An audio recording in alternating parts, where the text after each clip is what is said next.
invertir bien su plata para que la plata genere la mayor rentabilidad para el fondo y por ende para usted.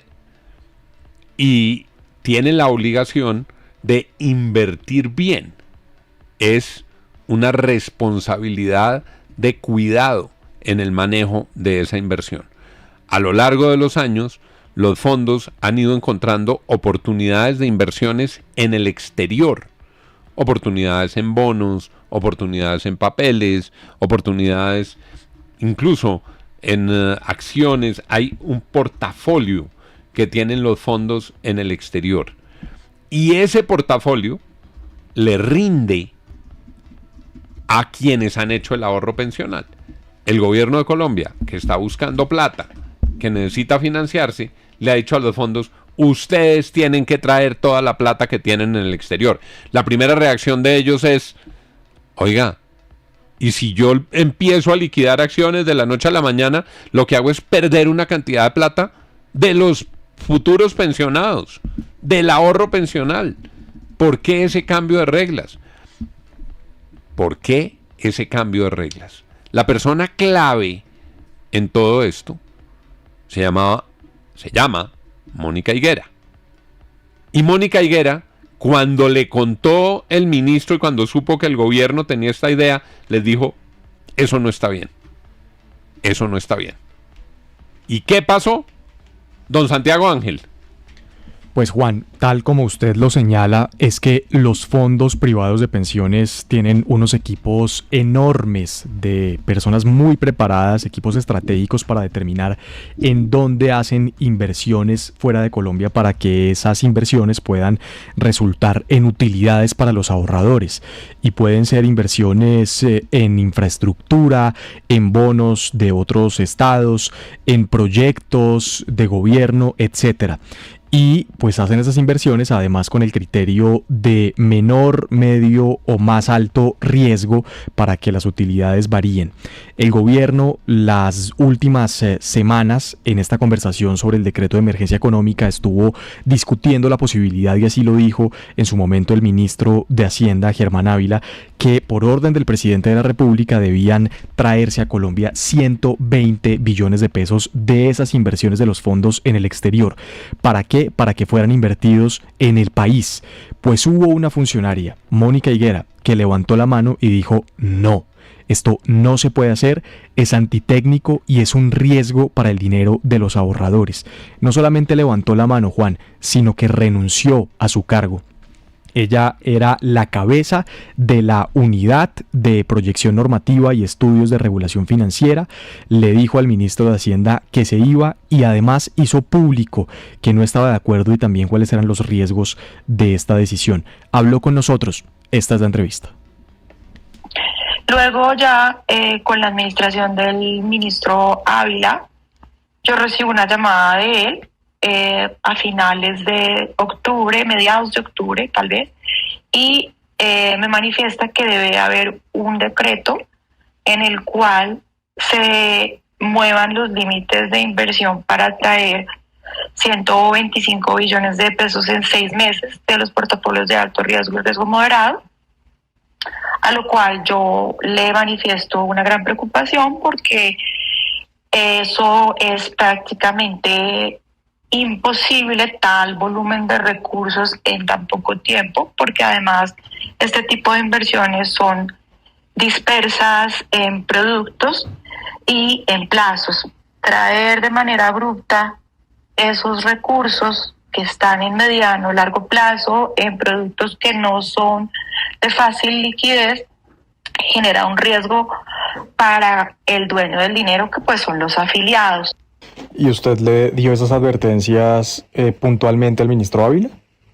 Sí, de manera telefónica, en una llamada que sostuvimos, y él lo que me dijo era que era una instrucción del presidente y que tenía que cumplirla porque había que hacerlo de la manera como el presidente lo estaba solicitando. Uh-huh. Y esa llamada fue la conversación que desata su decisión de renunciar.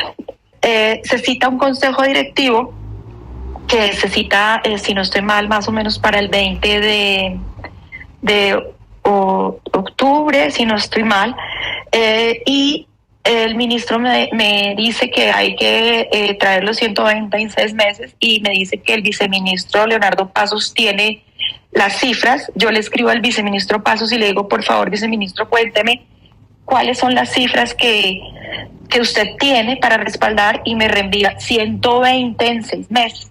Entonces, yo digo, esto no, pues no es, estoy pendiente de una reunión con usted. Llegamos a la reunión y ese día en la reunión mi equipo lee un documento en el cual dice, estos son los riesgos, estas son las inconveniencias, estos son los posibles afectaciones para el mercado, esta es la inconveniencia, y yo recuerdo mis facultades y digo, y me da pena, pero ¿quién es la entidad que puede elaborar un proyecto? Es la unidad, y somos nosotros quienes entregamos la última versión. Una vez yo o la secretaria técnica lee todo esto, el viceministro Pasos, yo le doy la palabra y le digo, la secretaria técnica le da la palabra y le dice, oye, viceministro, adelante, porque él es el que preside el consejo. Él se voltea y pregunta, ¿la propuesta tiene lo que el ministro le pidió? Y yo le contesto, la propuesta tiene lo que la unidad de regulación financiera considera que es posible, técnico viable. ¿Usted tiene algún insumo? Por favor, preséntelo. Él se para y levanta la sesión. Cuando él levanta la sesión, es el momento en que yo digo, yo me voy a ir. Doctora Higuera, en el análisis técnico que hizo su unidad, ¿cuál es el riesgo más grande para los ahorros de ese movimiento de 120 billones de pesos en 6 meses? No, la liquidez. Es como yo lo hacía al símil, y lo he hecho en muchas partes porque me parece fácil de entender. Es como si nosotros dos estamos juntos en un restaurante y vamos a la cava del restaurante, pero adicionalmente nos invitan a que veamos dónde tienen almacenados todos los demás tragos, y está el ron, el vodka, el tequila, la ginebra, el aguardiente, y están todos los vinos de California, los de Argentina, todo, estamos usted y yo solos. Y yo le digo, bueno, Santiago, nos toca tomarnos todo esto, hermano. Ya. ¿Cómo? El coma, la muerte, es un desastre porque la capacidad no está dada para eso. El gobierno, el Ministerio de Hacienda, el ministro, el viceministro, le dijeron a usted que ¿dónde se deberían invertir esos 120 billones? No.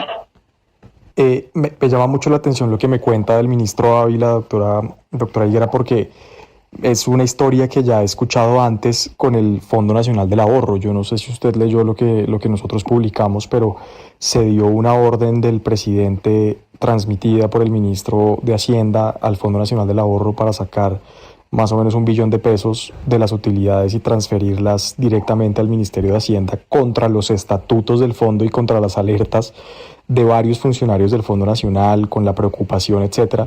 Y la respuesta en ese momento del ministro fue la misma: esto es una orden del presidente. ¿Usted siente que al final el gobierno se convirtió un poco en los caprichos del presidente, así sean decisiones antitécnicas, y se cumplen y punto? No, yo no estoy de acuerdo con eso, porque en mi caso, cuando yo escribí la publicación en la que yo le explico al señor presidente en Twitter y le digo que yo traté de advertir de los efectos indeseados de ese decreto, él me contesta, y él contesta diciendo que él entiende lo que yo le estoy diciendo y que él entiende que eso no se puede hacer y que él está dispuesto a tener mesas de conversación con las AFP. Pero entonces, si le entiendo bien, usted me dice que el presidente tiene esta capacidad de sensatez y de sentarse a entender la complejidad de algunos asuntos que seguramente pues no entiende en el día a día. Pero entonces, ¿el ministro Ávila tiene desinformado al presidente? En mi opinión, y por lo que yo leí del tuit que el señor presidente de la República contestó, sí. Es más, hay un detalle. Cuando sale la rueda de prensa del ministro Ávila diciendo que va a traer 250 billones de pesos, pues ahí es donde yo reacciono y digo, ¿qué les pasa? Porque son tan irresponsables. Porque traer 250 billones es traer la mitad de los recursos que administran las AFP. e inicialmente únicamente se había hablado de la mitad, que eran 120, 125, o sea que el señor no tenía en ese momento clara la cifra. Impresionante que haya hecho las advertencias, impresionante que no le hayan puesto atención, pero además muy grave lo que ella advierte sobre el efecto nocivo de esta decisión, Santiago. Claro, Juan, es que habla de la liquidez y dice que eso no se puede hacer de un día para otro. El gobierno ha dicho que va a esperar un poco. Nosotros estamos muy atentos al decreto porque no se conoce todavía cuál va a ser el decreto para entender la complejidad de cuánta es la plata que se le pide a los fondos privados que traigan del exterior y en cuánto tiempo. Pero lo que ella dice es que esto sí puede tener una repercusión directa en los ahorros de los trabajadores que tienen sus recursos en los fondos privados. Y además, pues también muy sorprendida cuando ella desde la unidad empieza a hacer con su equipo de trabajo unos modelos muy rigurosos para entender cuál podría ser la consecuencia y le pregunta al Ministerio de Hacienda qué es lo que ustedes quieren y simplemente la orden es 125 billones en 6 meses y punto. Gravísimo.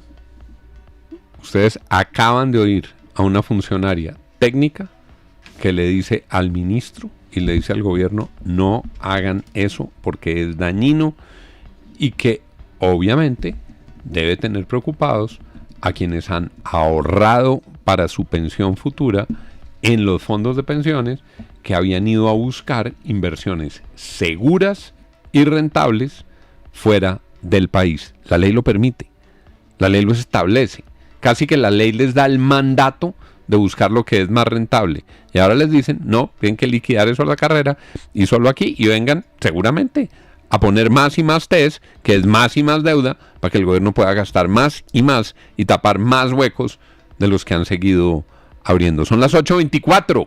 Ya regresamos aquí en la FM. Para los hinchas de Millonarios, el año arranca temprano. Ya volvemos. Canal RCN, RCN Radio, Deportes RCN y la Cámara de Comercio Italiana para Colombia presentan el Gran Fondo Giro de Italia. Cerca de 5.000 ciclistas recreativos, aficionados y élites no profesionales, categorías masculinas y femeninas en un evento familiar, inclusivo y épico. Este 1 de marzo de 2026, el reto es en Cundinamarca.